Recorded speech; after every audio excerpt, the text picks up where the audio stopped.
He also served as a father figure. He was a kind man with a big heart who loved to provide meat to the needy in his 250-person Inuit town.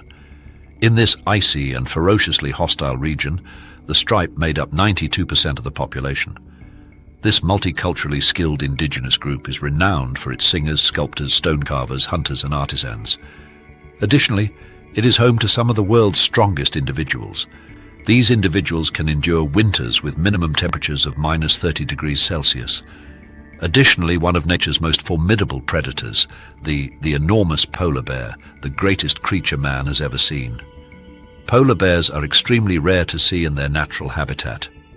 This is advantageous. The Arctic, one of our planet's most forbidding regions, is home to these gorgeous animals. It will not surprise most people that these majestic creatures also possess the physical attributes necessary to rule in such a place. This is also one of the main contributing factors to the increasing concerns of those who live here about polar bear encounters. They range in size from more than 9 feet in length to 770 and 500 pounds in weight. The fact that polar bears are among the largest land carnivores is not surprising. Polar bears can run up to 35 miles per hour despite their large size. Not to mention their jagged teeth, huge jagged molars and razor-sharp claws, which enable them to easily hunt and tear through thick fat and blubber. Aaron took his children to Sentry Island via boat on July 3, 2018. This island is well known for its popularity as a fishing spot. It's also a great spot for beluga whale hunting for both humans and polar bears. The group was planning to harvest bird eggs, something only a few people do in other parts of the world.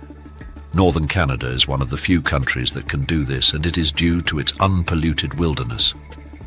Aaron and his children have a quick breakfast before they set off on the 10-mile trip to Sentry Island.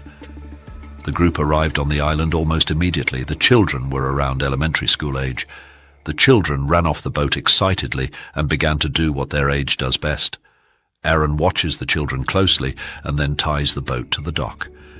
He joins his children at the shore. Aaron then goes over the guidelines and dangers of gathering wild eggs with the kids. They also talk about what to do in case of trouble. For instance, a parent may tell their children to get defensive and the kids would fly off. They appear to be starting an Easter egg hunt as their cheeks light up with enthusiasm and excitement. While his kids go in search of bird eggs, Aaron gets lost in thinking. When he looks into the distance and sees a massive white mass moving slowly in the direction of the children, his heart skips a beat. Polar bears are the only predators that consider humans to be prey, so it's crucial to keep that in mind. When given the chance, they have been known to stalk, kill and consume humans. You have a very slim chance of surviving a run-in with a polar bear in their native environment. When Aaron recognizes the threat, he awakens from his shock. Knowing that his kids are skilled hunters, he swiftly interprets the polar bear's body language. Its head was lowered, and it was pointing backwards. It was a telltale sign it was out on the hunt. Aaron's daughter was focusing on a nest of birds when the polar bear set his sights on her. The polar bear is unaware of the imminent danger. The polar bear is also visible to the children running from nest after nest. Aaron's sense of altruism and adrenaline have made things seem slow for now. Aaron calls out to the children to hurry towards the boat. He simultaneously sprints towards them in an attempt to get between the bear and them. It was at this point that he realized that his rifle had been left on the boat. The skilled outdoorsman is quick to think and picks up large rocks while he runs. He then starts throwing them at the bear in an attempt to distract it or maybe even scare it away. As a few of these baseball-sized rocks come in contact with the bear's side, the enormous bear stops abruptly and turns its attention to Aaron. Aaron was frightened when the bear approached him. He shouts to him and hastily makes a call to his oldest daughter for immediate assistance. He tried to scare the bear away with pebbles but failed. This specific polar bear resisted being restrained. It's food. Without an option, Aaron must turn away from the bear and run toward the boat in an effort to reach the gun before it's too late. Unfortunately for him, it was clear that he couldn't outrun the bear.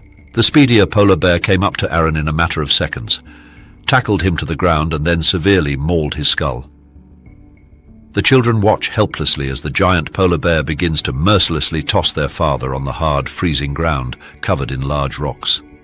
The blunt force trauma combined with the shock of the event triggers an adrenaline rush and endorphins that surge through Aaron's body to try to soothe the pain in what was clearly a painful and excruciating experience.